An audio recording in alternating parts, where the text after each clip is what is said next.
Últimamente está habiendo mucho alboroto por el tema de la vacuna de AstraZeneca, que si produce trombos, muertes. Hoy vamos a poner todos los números sobre la mesa, comparar probabilidades y al final vamos a hablar de por qué tenemos miedo a la vacuna, qué estrategia de vacunación seguir y qué hacemos con esas personas que ya llevan su primera dosis. Y ya sabes, si tienes alguna duda sobre la vacuna de AstraZeneca... ¡Toma ciencia!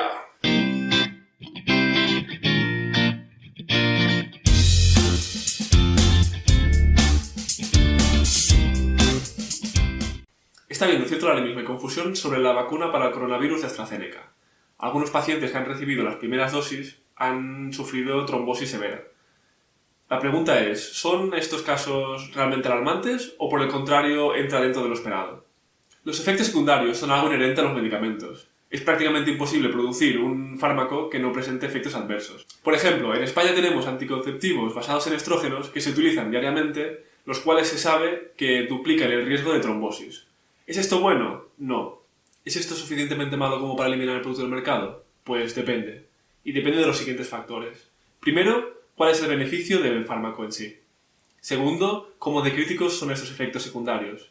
Y tercero, ¿cuál es la incidencia de estos efectos adversos?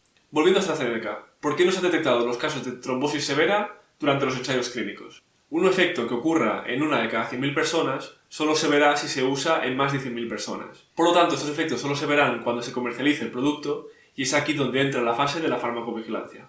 Y si queréis saber más sobre el proceso de comercialización de los fármacos, haced clic en nuestro anterior vídeo donde explicamos todo mucho más en detalle. Pues venga, vamos a dejar todos estos conceptos y vamos a echar cuentas.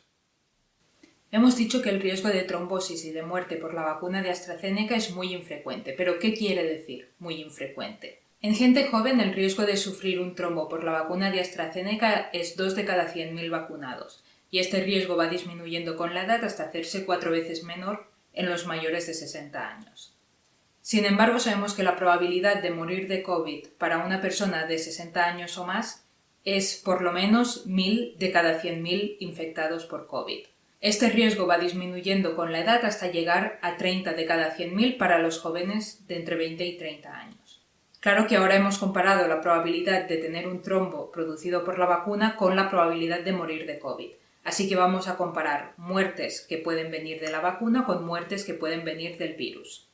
En este gráfico podemos ver que en gente joven, por cada muerte producida por trombos causados por la vacuna, morirían 60 personas por COVID. Y esta cifra va aumentando hasta llegar a los 8.000 en personas de más de 60 años.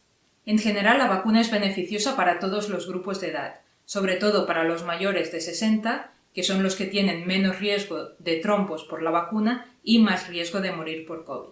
Incluso para los jóvenes que tienen una menor probabilidad de morir por COVID y una mayor probabilidad de morir por la vacuna comparado con los otros grupos de edad, incluso ellos se beneficiarían de los efectos de la vacuna. Pues ahora, con todos estos datos objetivos sobre la mesa, nos gustaría compartir con vosotros dos valoraciones. La primera, ¿por qué tenemos miedo a la vacunación si objetivamente es mucho más beneficiosa que contraer la enfermedad?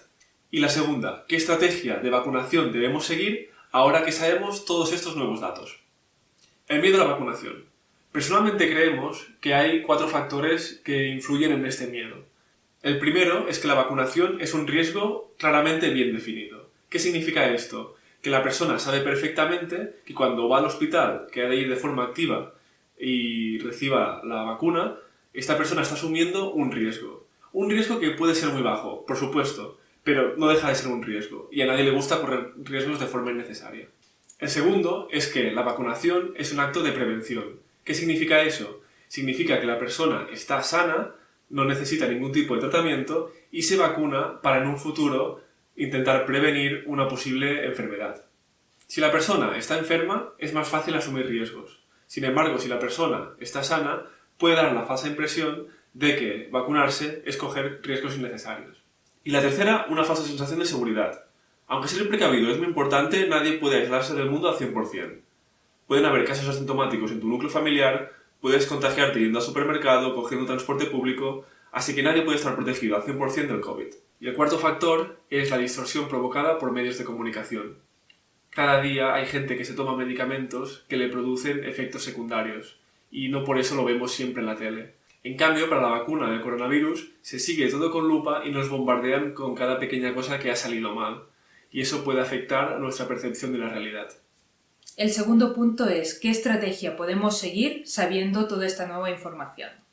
En general hemos visto que las vacunas son beneficiosas para todos los grupos de edad. Sin embargo, tenemos que considerar dos cosas. 1. El número de vacunas es limitado y segundo, se tienen que minimizar los riesgos. El número de vacunas que nos están llegando es limitado, por lo tanto hemos de intentar usar todas las que podamos. Sin embargo, tenemos que minimizar riesgos. Tenemos la suerte de tener vacunas de diferentes tipos producidas por diferentes compañías y por lo tanto podemos redistribuirlas según sea necesario. Hemos visto, por ejemplo, que AstraZeneca es más segura en población mayor y menos en población más joven, por lo tanto se puede seguir usando para personas mayores de 60 años y usar vacunas de otras compañías para la población más joven. Si queremos priorizar otras vacunas que no sean AstraZeneca para la población joven, entonces llega la pregunta, ¿qué hacemos con esos jóvenes que ya llevan su primera dosis de AstraZeneca? Aquí habría varias posibilidades. La primera sería dejarlo solo con la primera dosis de la vacuna, lo que no sería una buena opción ya que solo es efectiva al 70%. Por lo tanto, si la eficiencia no es suficientemente alta, sería lo mismo que no estar vacunado. Por lo tanto, no es una opción viable. La segunda opción sería poner la segunda dosis de otra compañía que no fuera AstraZeneca. Eso tampoco sería una buena opción. No sabemos qué efectiva sería una vacuna que está compuesta por dos tipos de vacunas diferentes, eso no se ha probado en ensayos clínicos, por lo tanto no podemos saber ni qué efectiva ni qué segura es.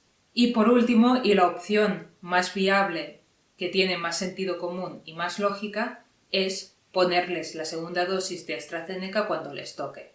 Sabemos que los beneficios superan a los riesgos. Además, en Noruega se ha visto que los trombos aparecían después de la primera dosis.